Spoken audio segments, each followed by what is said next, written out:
Dear audience, in our series of interviews, Meet the Expert, today we have a very distinguished resource person with us. He will be speaking on youth development and empowerment. Today, he is nobody but Mr. Robert P. Murray Bernardos. He is a European expert based in Spain. Mr. Robert is a very dynamic, high-caliber senior international executive with more than 30 years of experience in the field of telecommunication, financial services, insurance, banking, leasing, logistics, and investment advisory services throughout Europe, Asia, and Africa. So we are very delighted to have you on board today in our Developing Bangladesh knowledge sharing YouTube channel. And furthermore, if I would like to give a slice of introduction to our today's resource person, Mr. Robert is currently World Peace Ambassador in Spain for World Peace Tracts. And he is also Global Ambassador of Commonwealth Entrepreneurs Club. And we will know many more. He has experience to present paper, to moderate session in various international gatherings, including in Asia, in Europe, and in Africa. So he has several publications, and also he is currently member of the Board of Trustees for American International Education Federation. He is a board advisor for Asia African Chamber of Commerce and Industry, and many more. So welcome you, sir. And could you please enlighten us with your brief introduction? Over to you, sir. Thank you so much. You are very kind. Thank you. Thank you so much. I really appreciate the introduction you've given me. There's not really much more I can add, but there is a common thread across all of my activities at the moment, which is focusing on youth in the least developed countries and also as well in developing countries. Why? Very simple, because in many countries across the world, in the least developed and in developing countries, in general terms, the population of youth in these countries are above 60, 65, and in many cases above 70% of the total population. They are the future, and the future is for them. So I think that we must make every effort, regardless of religious beliefs, political inclinations, regardless of these factors that tend to separate us more than unite us, we must come together to really facilitate the future for these youths across Asia, across Africa, and I would even say across South America, which is where the majority of the countries developing with a huge struggle and with many difficulties are. Exactly, sir. Today we are going to be enlightened with your thoughts on youth development and empowerment. So before going to international part, I would like to have a synopsis about Bangladesh. You know, Bangladesh is a very emerging country. We would say it is a land of opportunity. Besides its 170 million population, we have more than 50 million, 55 million youth here in Bangladesh. So every year, about 22 million youth are coming into job market. Many of them are getting job, but there are some unemployed youth as well. So unemployed youth is a burden for his family, for the society. And this scenario here in Bangladesh government and others are trying to provide employment to them, to provide skills to them. But till now, we have a far a way to go. So in this connection, may I ask you that what is the current situation of youth in developing countries, sir? Over to you. Thank you so much.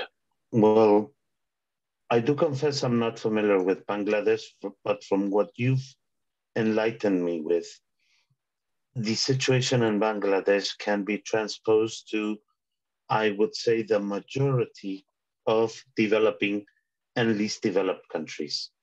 A large proportion of youth that are struggling to find jobs, and in many cases, when they find jobs, I would say that they face the situation of sub-employment. What I mean is that we've got two concepts.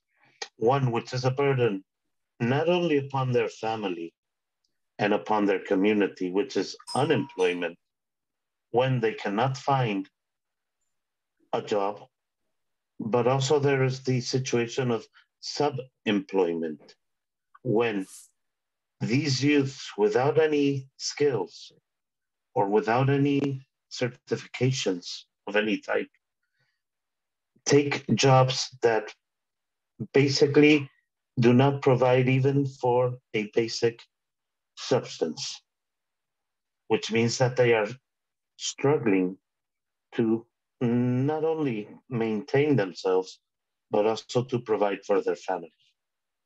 And when I mean family, it's not that they may have children, but that they provide or they assist and help their parents and their siblings. So we have these two areas, which is unemployment, the difficulty in finding a job, and sub-employment, that when they find it, let's be honest, they barely have enough to make a living. Over to you, sir. So in this connection, as you know, the youth are the main workforce, workable population. They have the strength, they have the energy, they have the vision. But due to unemployment, underemployment, in your words, sub-employment, it is making difficult to play their role duly. So in this connection, may I ask you, how do you see the role of youth in development of their countries? Well, I would, if I may, I would like to make a comment that because it impacts upon the role of youth in developing countries. One thing that the still current pandemic has proved is that the existing systems and mechanisms, especially economic and financial, did not work. And it's not something that I only say. If you go to the page, if I may indicate, of a leading financial information publication, which is the Financial Times, you will see a banner that says, "Another world is possible. Let's not go back to what wasn't working anyway." So when you have a publication that has global exposure indicating that fact, and if we added that we already saw in the 2008 crisis that the current global financial system was not adequate and was not working, it proves to us that, yes, another world is possible. That takes me to the role of youth, okay? Role of youth, because it is their future, okay? I'd like to indicate the future's not for me. I'm approaching 60 years of age. The future is for youth, such as the youth you have in Bangladesh, the youth in many parts of Asia, the youth in many parts of Africa. The future is for them. And their role is to obtain the skills. And when I mean skills, is not everybody has to go to a university, not only because of economic issues that they may not be able to afford it, but also because not everyone has the capability or even the desire to study in higher education. But what is of importance is that these youth have access to affordable, and I would even say free, because I think that at that level, it should be free. Education that provides them with skills. What I mean, particularly in developing countries and in least developed countries, not everybody has to be an engineer, but there is a need for plumbers, electricians, mechanics of different types, uh, carpenters, construction workers, and many other auxiliary roles that are indispensable. I don't want to transmit the meaning that auxiliary is something like a second level. No, no, no, no, no. But that they are key to providing not only for their immediate family, but to providing and contributing to the development of their communities. So the role of youth in developing of their countries, there was a leader, and there have been several leaders in recent history. When I say recent history, let's take a look back to 50, 60 years that have transmitted the message that the youth are the key to the developing